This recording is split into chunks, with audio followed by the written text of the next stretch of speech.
Howdy folks, and welcome back to Constantine's adventure. Last we left her, she had just found a weird orb at the bottom of Sarthal and was tasked by the Archmage to figure out what that thing might be.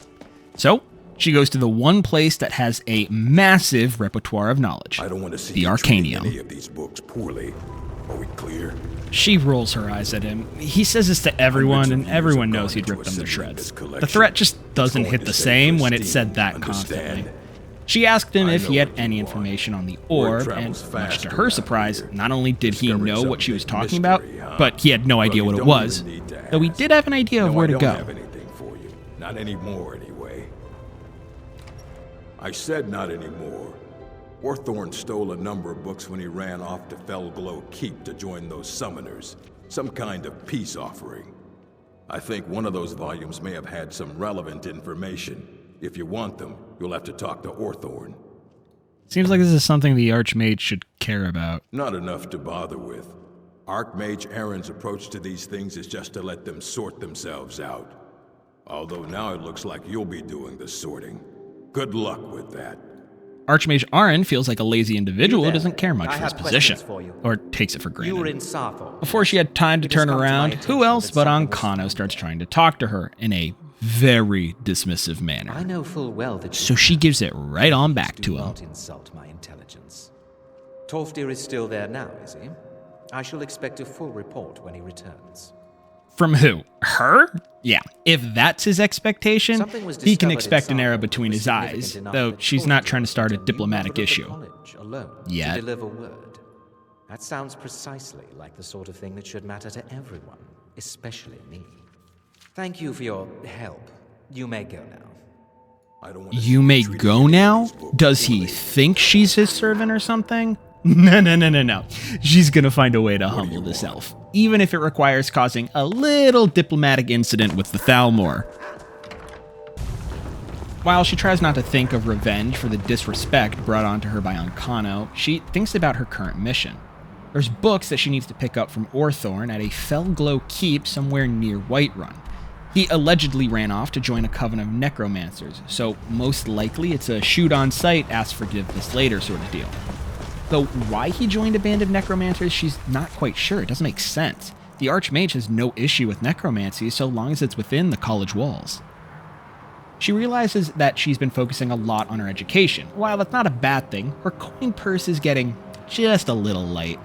Looking at her journal, she realizes there is a bounty bandit in the general area just west of Whiterun, in an area called Oratheme.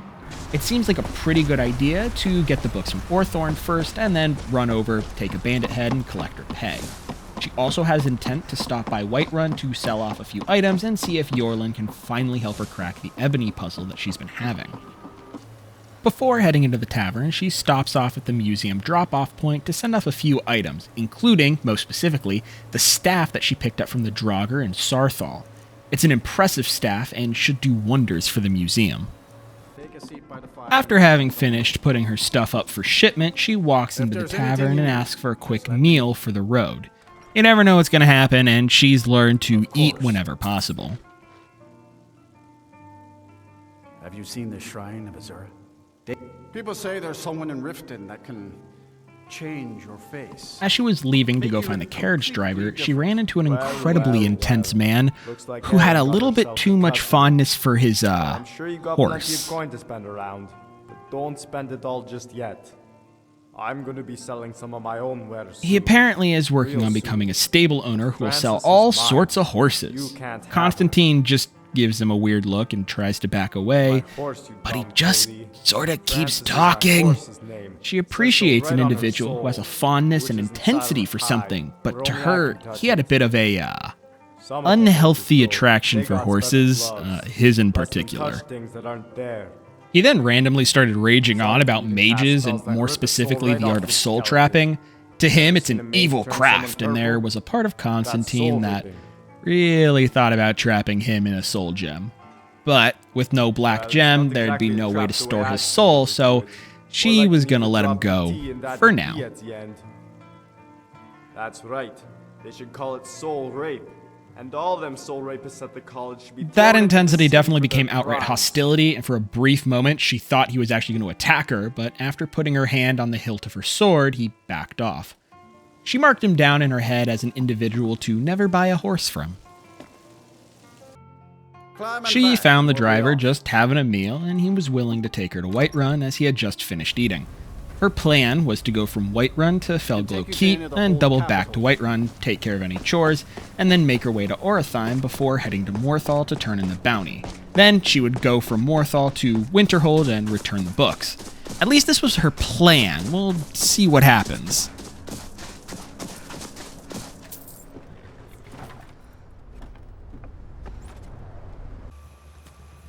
Having now arrived in Whiterun, she started to make a beeline for where Felglow Keep was marked on her map. It was, again, nice to be out of the cold north, though she started to wonder, again, why Orthorn would bail from the college and take up with these necromancers.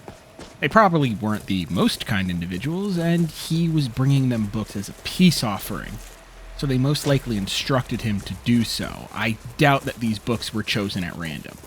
She wondered if he had maybe fallen in love with one of them. Also, Urog always was talking about how he was going to rip people apart if they dealt with his library, so why didn't he deal with Orthorn? He clearly knew that he was involved. Just weird. Too many questions and not enough answers.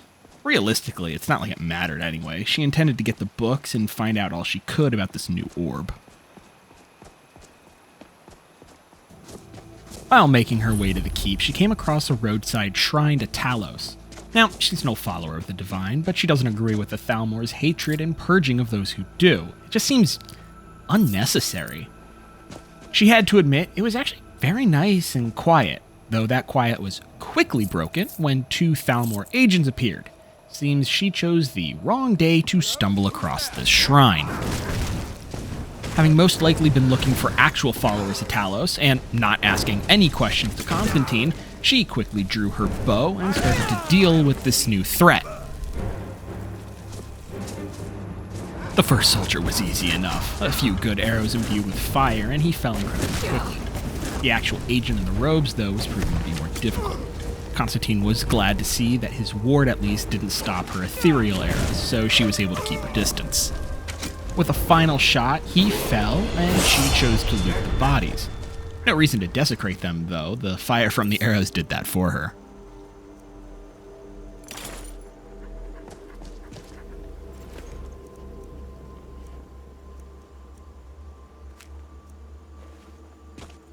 On the agent's body, apparently named Lorkelin, there were orders from an individual named Elenwyn. Who that was, Constantine was unsure, but the fact that these individuals had appeared, and had others been present, slaughtered innocents for nothing more than believing in a deity, Constantine made a note to check other Talos shrines and see if she could pick off a couple more of these kill groups. Once the Thalmor annoyance has been sufficiently dealt with, Constantine arrives at Felglow Keep, only to have to deal with way more than a small group of necromancers. There's actually quite a few mages and Atronachs to boot, so Constantine does what she does best. She shoots from the shadows.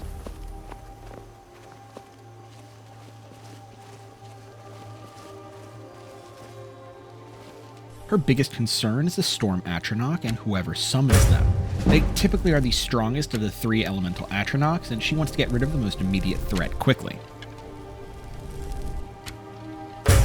Now, Constantine is a professional, and tries not to give herself too much credit for her skill, but even she was impressed with her ability to curve that arrow.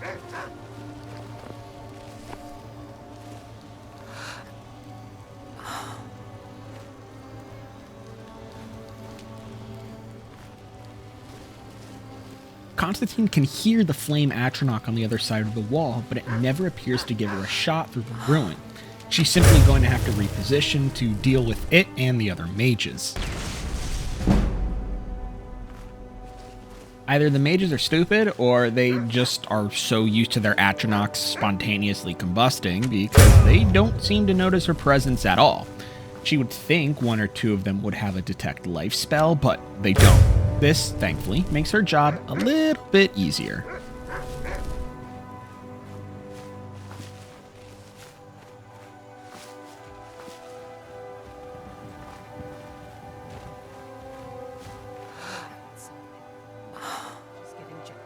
She finally spots the Electromancer that keeps spawning the lightning golems.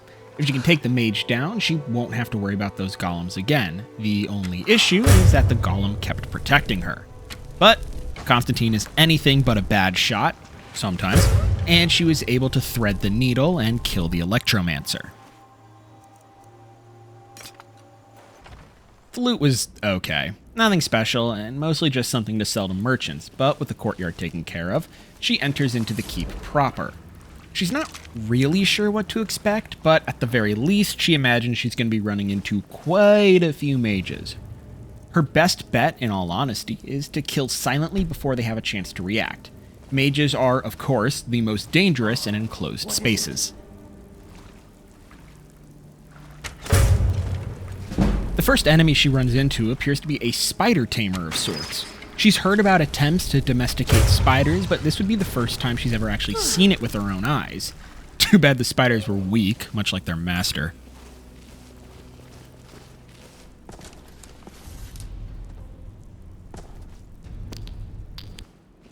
She then finds herself in a dungeon with 3 cages, each holding a vampire. What the heck are these idiots thinking? What are they doing? Vampires are immortal and have all the time in the world to wait. All they need to do is sit there patiently and wait for someone to slip up. That's when they can cause as much chaos as they want. After a quick room loot, Constantine knows what she has to do. She slaughters the vampires in their cages, burning their bodies with her fire arrows.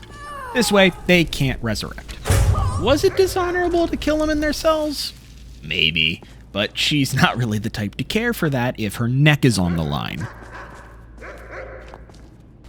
The room connected, though, appears to be some sort of torture chamber or dissection location. She's not entirely sure and admittedly doesn't really care and want to be a test subject to find out.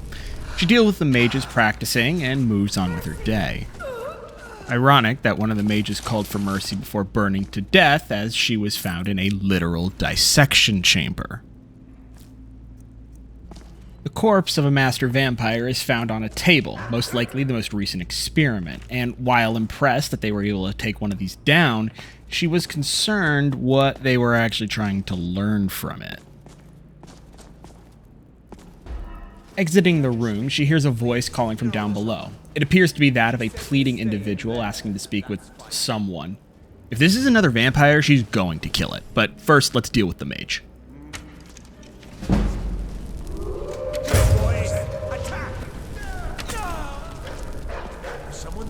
A mage? And he chooses to release hounds? Alright, sure. Say hi to Ulf, a real dog. After a cursory glance around, Constantine gets closer to the man in the cage, who actually appears to be Orthorn. Yes. Looks like his whole group joining project didn't really work out for him. Didn't he? What? No, he didn't. Aaron doesn't care. Oh dear. I shouldn't have taken them. I know. It was stupid. I was stupid. It won't happen again. It probably won't happen again because Constantine will probably just kill you for stealing. I don't have them anymore. She took them. The collar. She's the one who put me in here. Please, let me out of here. Constantine gave it some thought. She's not really in the mood to deal with some collar lady, but she also, A, really needs the books, but B, just does not want to deal with Orthorn talking the whole time. Huh. You know what? Maybe Orthorn will be some practical use after all. Maybe she can trade him back to the collar? Possibly?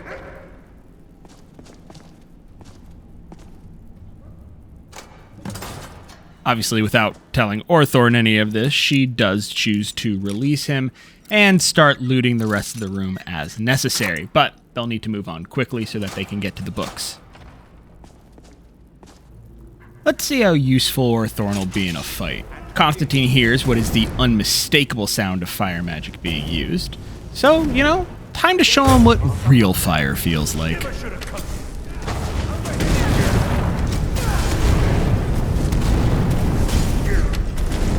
To his credit, Orthorn does stand his ground using wards to block a majority of the fire magic. This does allow Constantine to sort of shoot from the back lines to kill the rest of the mages.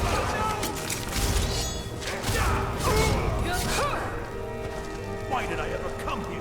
A good fight all in all, and Orthorn actually survived it. So, you know what? He might be proving to be a little bit more useful than Constantine first gave him credit for. They've now entered the Undercroft. It seems Felglow Keep is much more than just a necromancer's hideout.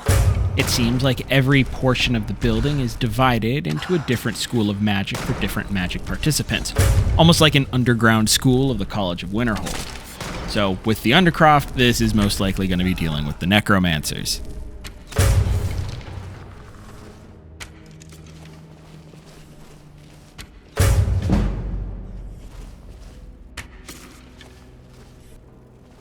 These mages so far have been an absolute joke to Constantine. A couple arrows is all it's taking.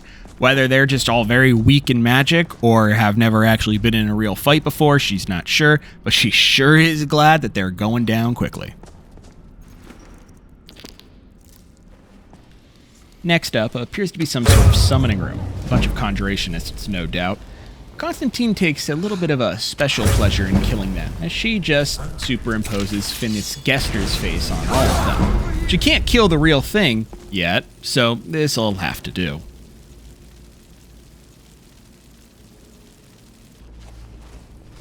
The troop finally come to a rather wide-open area that at first glance appears to be guarded by just a Frost Atronach. It's nothing too difficult. Until the real chaos began, and the mages from the other room overheard and started flooding in for combat.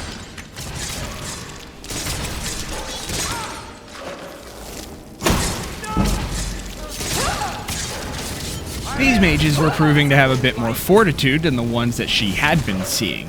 But, as with all her enemies in her pathway, they fell to her blade and bow. As she's looking around the current battlefield, she doesn't actually spot Orthorn, though. Where did he go?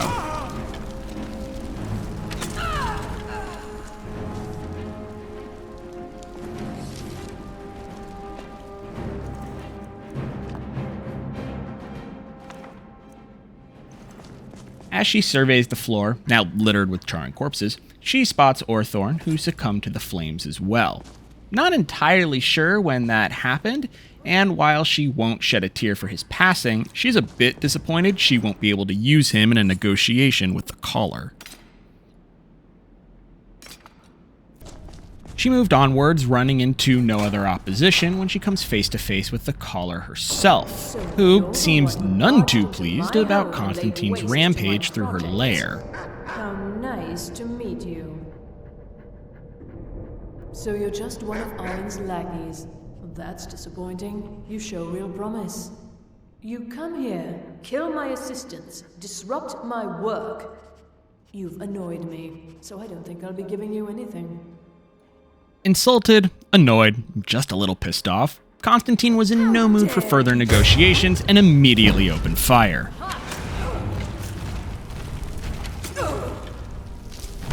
For being some allegedly fierce and scary individual, she went down incredibly easy. Barks worse than her bite in this regard, and Constantine smiles as her body is desecrated by the flame. Don't ever insult her by calling her a lackey. She takes the book and loots the rest of the treasure room. With everyone dead, the thief killed, and the books obtained, it was now time for Constantine to actually, and finally, leave the keep. She still wanted to make a run back to Whiterun for a few things, as well as then make her way to Orithime to collect a bounty. Back outside, she was glad to feel the fresh air rather than that of the keep's dark, dank, depressing, and now very bloody-smelling alternative. It was time for her to make a beeline back to Whiterun. She had to admit, she loved this part of Skyrim. The air was always so crisp and clear, the temperature was never too hot nor too cold, and the vast open plains made for fantastic sightlines, making any attempt at a sneak attack pretty much impossible. Stopping by the museum box, she dropped off a few items that'll be sent back. A good reminder to her that she should probably make another stop off at the museum to actually put those items on display. But with that complete, she is now going to head up to the Skyforge and speak with Yorlin.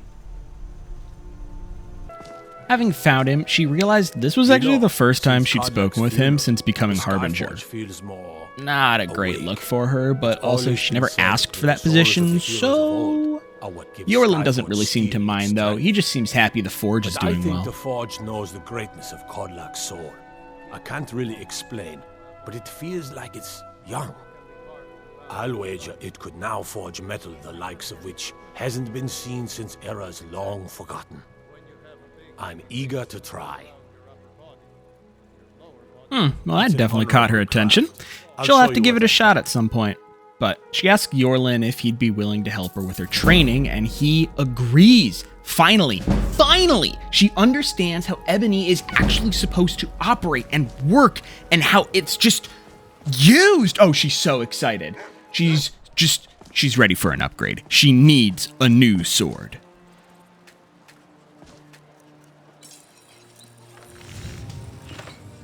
She was also thinking about finally donning on ebony armor, but realized that she just simply doesn't have enough ebony ingots to make a full set. So she goes with her gut and decides to make herself an ebony sword and an ebony bow. These are some massive upgrades to her arsenal, and she's looking forward to putting them through real combat.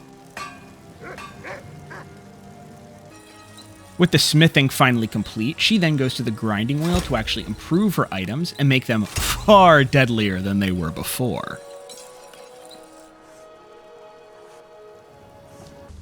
With her smithing tasks complete, she then heads up Dragon's Reach to talk with Fongar about selling some of her magic items.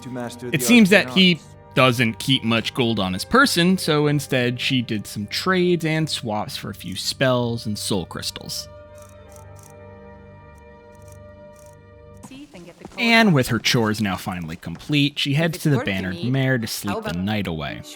She knows she could have gone to Jorvaskr for a free bed, but she's just not ready to face the companions yet as Harbinger.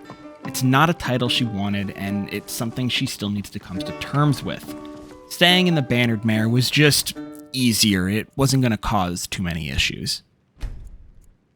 If there's anything else. Having awoken and ordered a quick meal, it was now time for Constantine to leave the city and head out to find these bandits so that she can, get paid.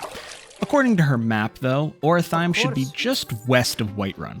In theory, this is just going to be a straight shot, though she is known to get slightly sidetracked if she's not riding in a carriage. What is it? Come by Bellathor's shop at the market. I'm sure. Back on the trail for her. She appreciates a good carriage ride, especially since she hasn't quite figured out how to instantly teleport places. And as she was leaving Whiterun, she does notice that Madras's camp has been set up, though she wasn't actually able to find the Khajiit and talk to him about Bellathor's sister. She also didn't really have time to wait around and just hope he would appear, so she was going to have to catch him at a different time. One of the things she's learned to appreciate greatly, though, while she's out in the field, is the wildlife provides an excellent target for her to practice her destruction magic on.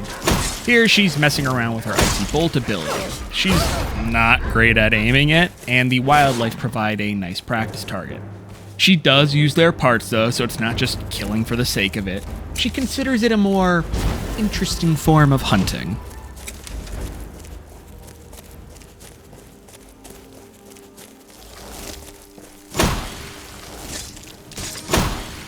A couple more mud crabs get to feel her icy wrath as she continues to try to get better at aiming. She's really not good at it. She's not quite sure how she can aim so well with a bow, and then when it comes to actually just using her hand, it's not great. As she traversed through the wilderness, an individual came up to her and handed her a dwarven pike, saying that he'll come back for it later, but if she snitches, he'll kill her. Don't lose it.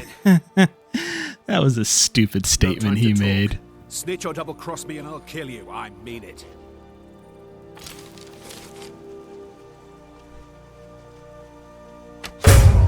Constantine doesn't deal with threats very well, She was just protecting herself.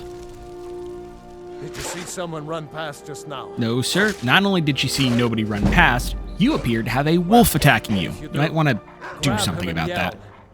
Bastard stole from me. I love a challenge. So Constantine chose to keep the pike. Why? Well, because she could sell it, of course. It's not like she was the one who stole it. She merely was given a gift. That it just so happens to be stolen from someone else isn't really her problem, nor is it an important part of this entire endeavor. She kept exploring and came across an old ruin being guarded by a couple of ghosts. This was nothing strange to her. She was going to just re-kill the ghosts and be done with it until one of the ghosts actually called out it didn't have a choice, most likely for existing, and it was sorry. That was new. Constantine would need to explore further. This is interesting.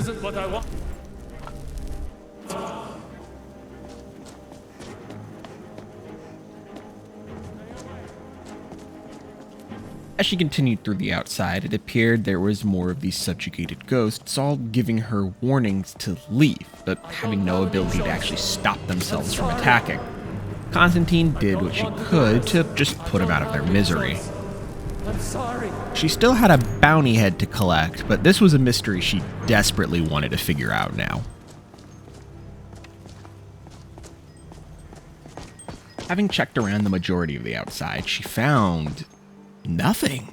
There were no signs of what might be going on, so she did the next sane thing and stepped inside. It looked like a pretty normal tomb. Nothing so far to indicate that there was some malevolent force making ghosts work against their will.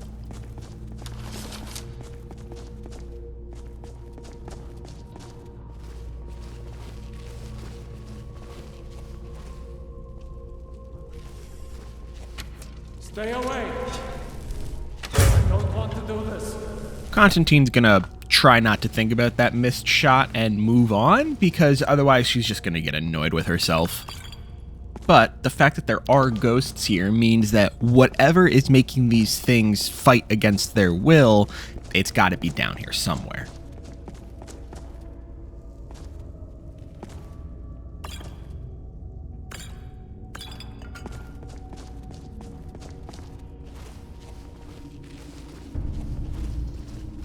She came to an open chamber with a single ghost appearing to guard it. In front of her was a chest and another one of those weird word walls with a glowing word. She dealt with the ghost as quickly and efficiently as possible. It was already dead, but seeing as how it was most likely in some sort of pain, she thought it was the nice thing to do. She approaches the weird word wall when she notices a door near the chest. She pauses. That's a trap. It's most assuredly a trap. Who's dumb enough to assume that's not a trap?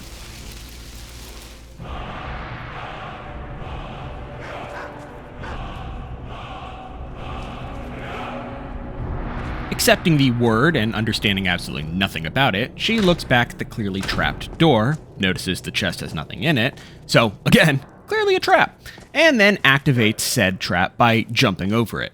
It seems like she would fall into a pit. She's not going to pay attention to the fact that Ulf is hovering and just assume it's one of his powers. Shooting a bow and arrow down, she notices that there is a body pit and a cage. So there is someone clearly down there. What they're doing with those bodies, she's not sure, and she sighs because she's going to have to check it out. Her curiosity is just too powerful. The crypt holds very little loot. Whoever's down there in the pit is clearly trying to get people to fall down it on the guise of there being loot somewhere deeper. Whomever truly is down there is just trying to catch people like you would catch a skeever in a trap. She then comes across another dead adventurer. Now, whether they were killed by the ghost or something else, she's not sure, but she's nearly positive that the ghost she just killed was the soul of that dead adventurer. She's very curious now. She has to figure out what's going on.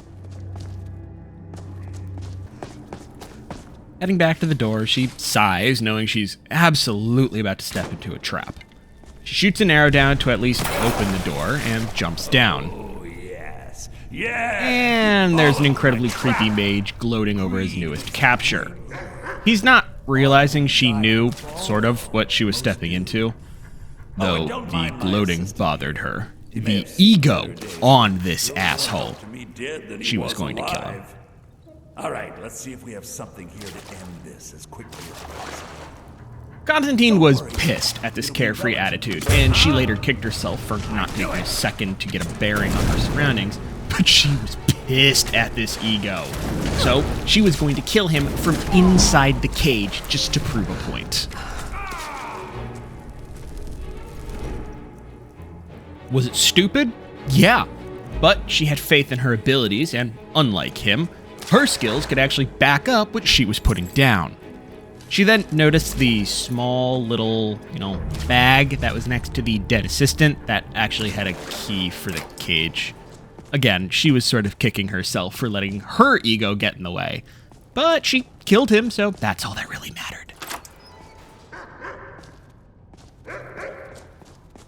It seemed he'd been killing for a while. He had a bunch of different people just down here. He must have been transforming them into the ghosts that she saw above.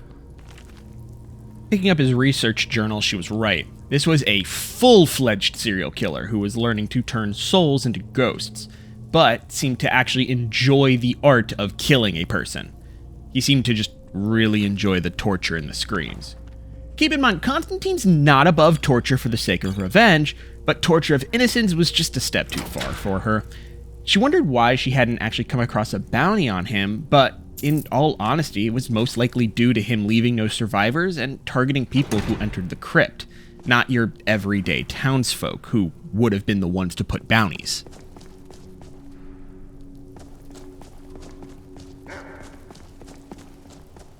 She was, once again, glad that her arrows induced fire as the fire charred the body, desecrating it. He honestly deserved it. More interestingly, though, he had a rather interesting staff on his corpse that she took and was excited to put in the museum. When she opened the gate, apparently his body must have gotten caught on the gate, having him basically hang himself. She chuckled at that. He also deserved that. Constantine was able to find what was most likely his treasure room, but he had very little. Well, at least she got the staff as a consolation prize. It was time to leave the crypt and keep moving towards the bounty target.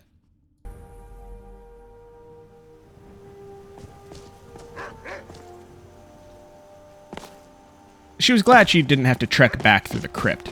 Admittedly, she wasn't really sure how she was going to get out of the pit, but the mage clearly had to find a way to leave his little murder dungeon, and she was simply glad to have found the exit. She was coming up on the bandit camp when a roar caught her attention. It was an armored troll. What in Oblivion? Who armors a troll? Better question, who armors a troll and then lets it escape? Alright, she thought about that last one. Whomever they were probably didn't let it escape. It's a troll after all. It probably killed whoever it was and then escaped.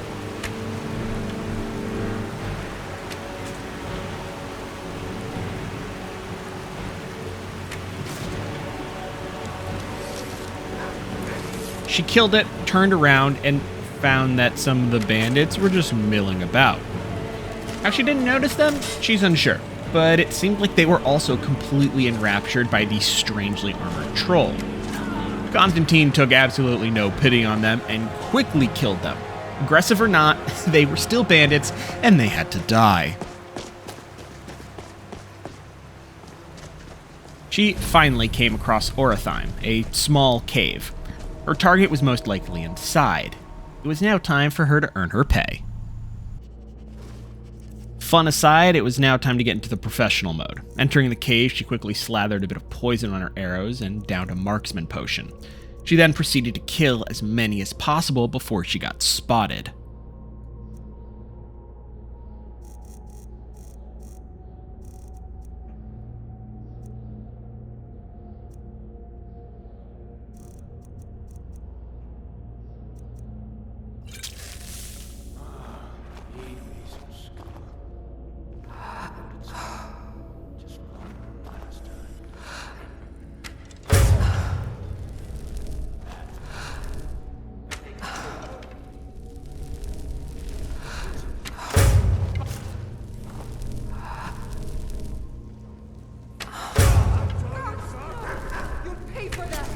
The fight started off well enough. She killed a few of the other bandits, and the tight corners did make her a little worried though. She does wish she had picked the bandit mage over the lieutenant for her last shot, but it didn't really matter in the end as she was able to kill both of them. The cave was already starting to smell of burnt flesh and charring corpses. She could hear the rest in the rooms followed, so she quickly moved on.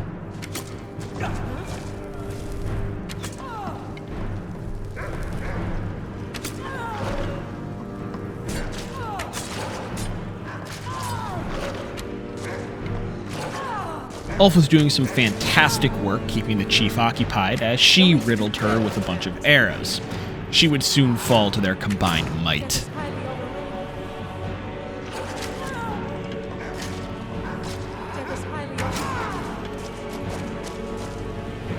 Was it a little cruel to wait for her to get up before finally putting her back down? Maybe, but Constantine took a little pleasure in it. It was now time to finally kill the bounty bandit. He was either stupid or deaf. The rest of the group had been slaughtered, and yet he seemed unaware of her presence. His loss, he was going to taste the same arrowheads that all his compatriots had.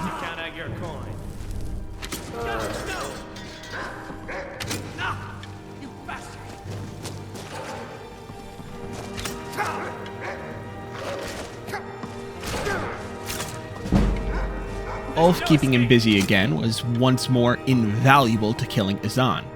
Again, she waited for him to get back up on his feet before putting him down for good. There was the briefest of moments she thought about taking him into custody just for the sheer joy the humiliation would bring upon him, but then she realized she'd have to lug a whole person around and then quickly killed him just so she could take the head.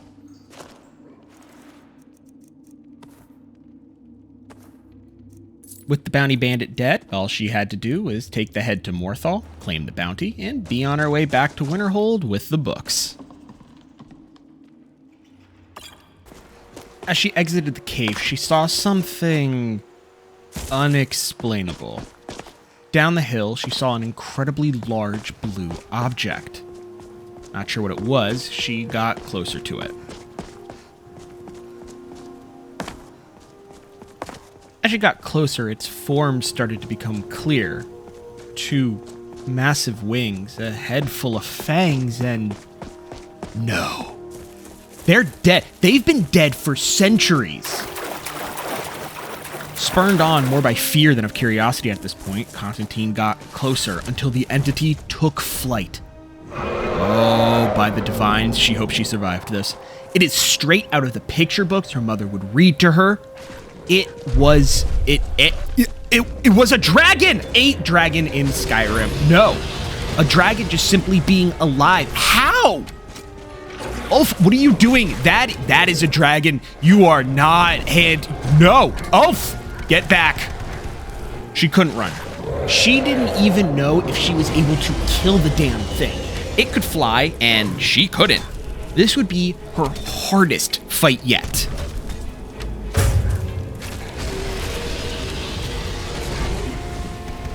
It seemed transfixed on something else. Most likely it was one of the Draugr that she had seen, but very quickly its attention turned towards her. Oh, fuck.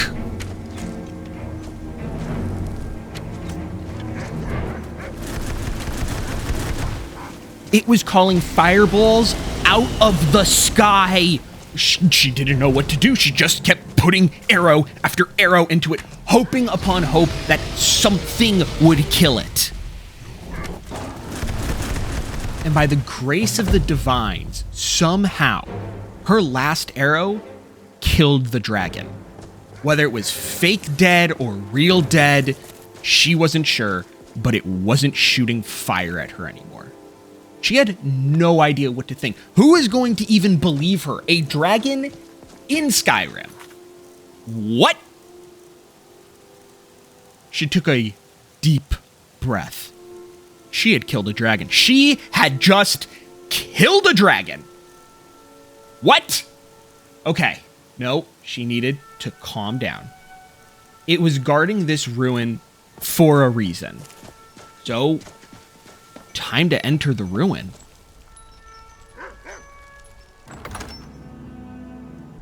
she was exhausted, but she had to keep pushing forward. What was this dragon guarding? As she goes down the small corridor, she sees a ghost. Ah, great, another one. Though, this one doesn't seem hostile. Is it holding a lute? She grabs the ruby-encrusted dragon claw, opening the gate, but also appears to have awakened all the Draugr around her. Alrighty, time for a fight.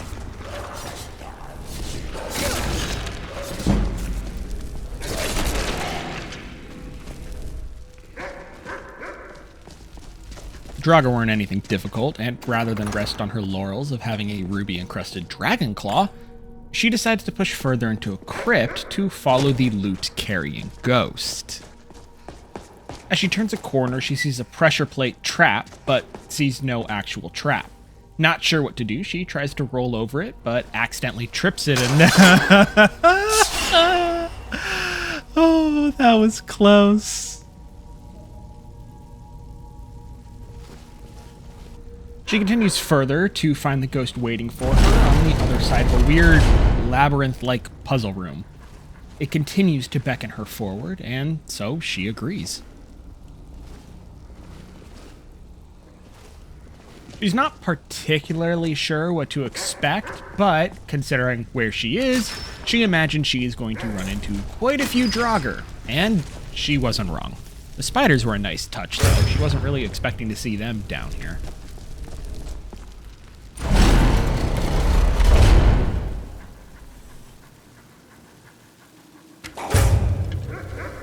This was bad. She was stuck in this corner fighting off a Draugr Deathlord and a Draugr Archer. Well, if she was going to die, might as well make it a crypt. But she was not going to die. She decided she was not going to fight off a dragon and die in a crypt that it was protecting. Ulf, in his fantastic abilities to not die, fought off the Draugr Deathlord as she was able to put in a couple more arrows. Then, all that was left was the archer.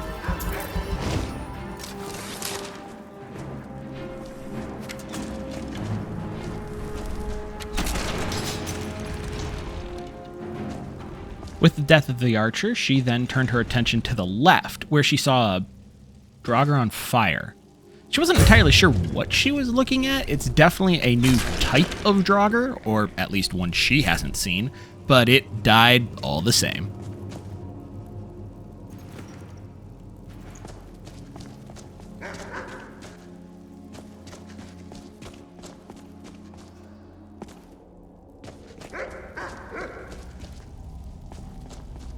She completely forgot about the trap the archer had triggered and nearly took a face full of log, but was able to dodge out of the way just in time. This whole place is a massive death trap. What is being protected down here? As she continued forward, she cleared a room full of spiders and... oh, joy. Another trap door she has to drop down. She was pretty sure this one wasn't a trap like the last time, but she could never be too certain. She traded a few things with Ulf and then jumped right on in.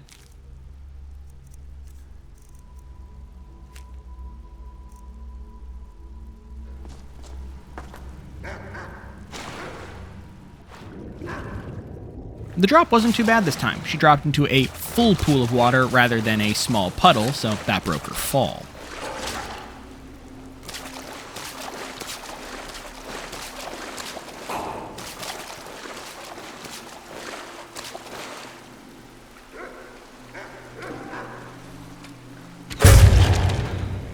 Entering yet another Draugr-infested room, she quickly and efficiently dispatched them. There really wasn't much of a challenge.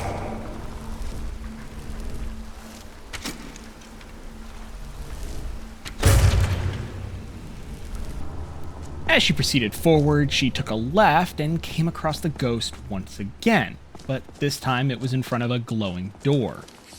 This must be what is being protected, but she had no way of actually entering the room. Weird thing is, the ghost actually then took her right. It didn't even go through the door, so she'll have to follow. She did notice an enchanting table in the back and decided it was probably time to finally enchant her new ebony bow and ebony sword. She threw on the poison damage enchant on her bow as she continues to want to become better with poisons, and she put an absorb armor enchant on her sword. Hopefully this would make the armored enemies she fights just a little bit easier. With that complete, she now continues to follow the ghost into wherever it's going.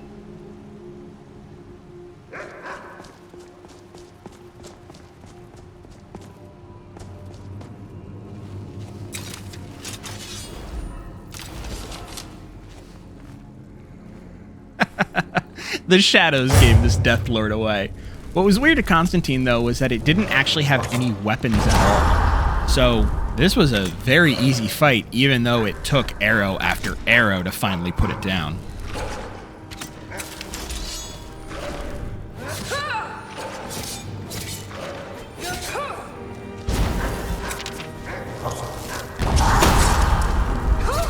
She did end up switching to her sword and magic because, well, I mean, if it's not going to fight back, she might as well get better with both of these things. These Draugr are something else. They wake up at the slightest of sounds, but then do nothing when one of their own is killed in front of them.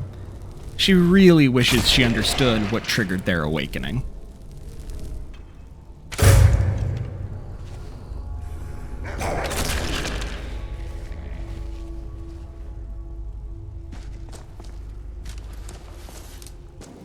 She then enters what can only be described as a death room, as the moment she stepped foot inside, the door behind her closed, allowing the Draugr from the other previously locked rooms to attack.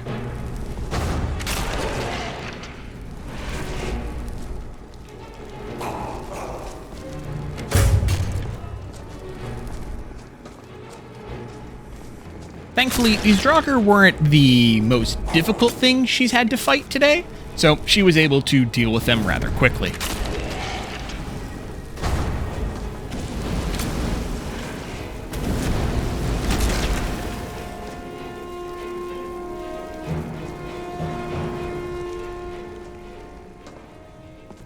With the room cleared, she, once again, went down another door attached to a chain. If she had a septum for every time she had to do this, she'd have 3. Which isn't a lot, but weird she's had to do it 3 times in a day. At the bottom was a hidden door attached to a lever, with the ghost just sort of standing there, or sitting in this case, near a corpse and a book. That's it? That's what this book was? That's what all of this was for? A whole book? The dragon, the everything, for a book? I mean, Constantine's a huge fan of learning, she gets it, but this feels like a lot for a book.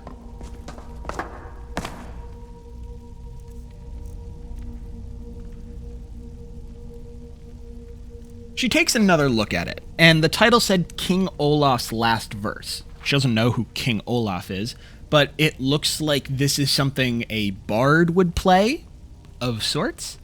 But a lot of the words seem etched out or whatever, but she can't read it. Wasn't there a Bard's College in Solitude? She might have to bring it to them and ask what's going on. As she leaves up the stairs, the ghost is once again waiting for her, but this time it goes towards the sealed magic door and unseals it. It then pulls out a sword and rushes in. This feels more like a guarded area. In front of her is a large door with 3 wheels that appear to be able to be turned.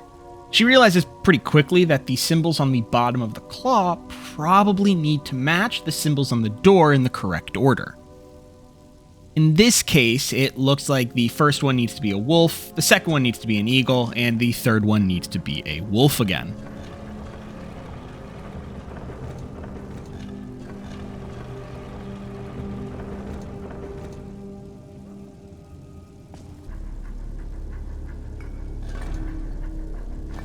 And much to her delight, she was absolutely correct. The door starts to open, and she grabs her bow, not sure what to expect on the other corner, and there's nothing. Weird. That is until she enters the main chamber and is surrounded by Draugr on chairs and coffins. Olaf, it is time. The ghost then speaks, shouting at Olaf, whoever that might be, and all of a sudden the room shakes and the Draugr start getting up one by one. Except they don't care about Constantine at all. They don't notice her presence the entire time. They are solely and only focused on the ghost. This almost feels like a play with a whole script and everything. It's strange that through the entire fight, not a single Draugr even pays a modicum of attention to her. They just focus on the ghost.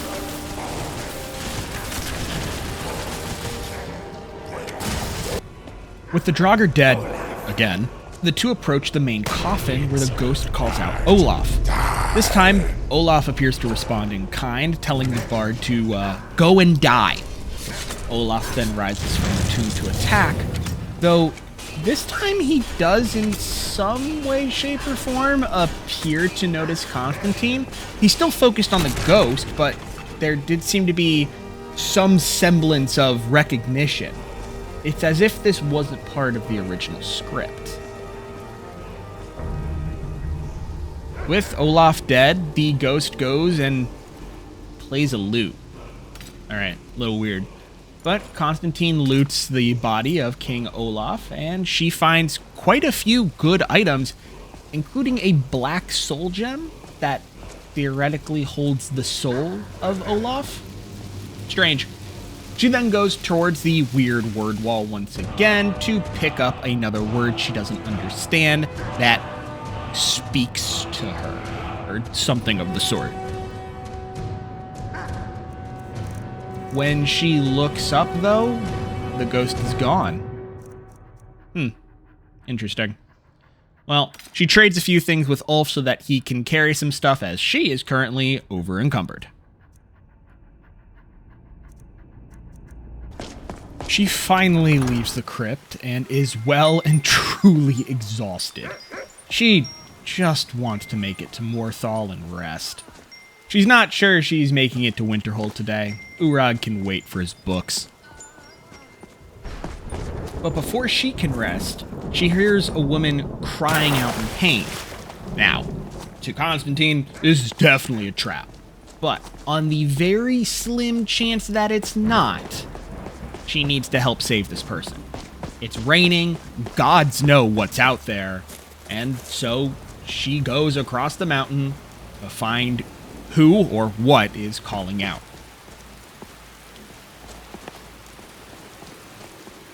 And much to Constantine's surprise, it is an actual person in pain needing help. There was no trap, there were no bandits waiting to attack. This was a well and true person who was in pain. And you know what? Constantine was happy to help. It's not every day that she can just assist someone like this. And hey, she was even paid for her efforts, so she can't say no to that.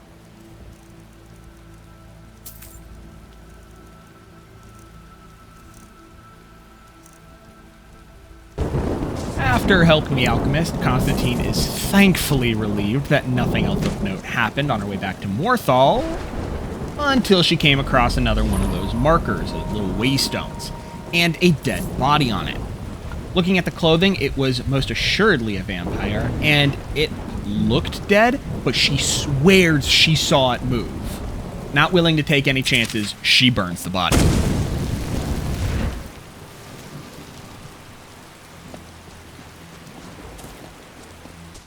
She finally makes it back to Morthal, where she'll be able to turn in the bounty bandit's head for a reward. Look, she knows it's late, but the day that she has had, she's not waiting. This steward can deal with being woken up and paying her for her services.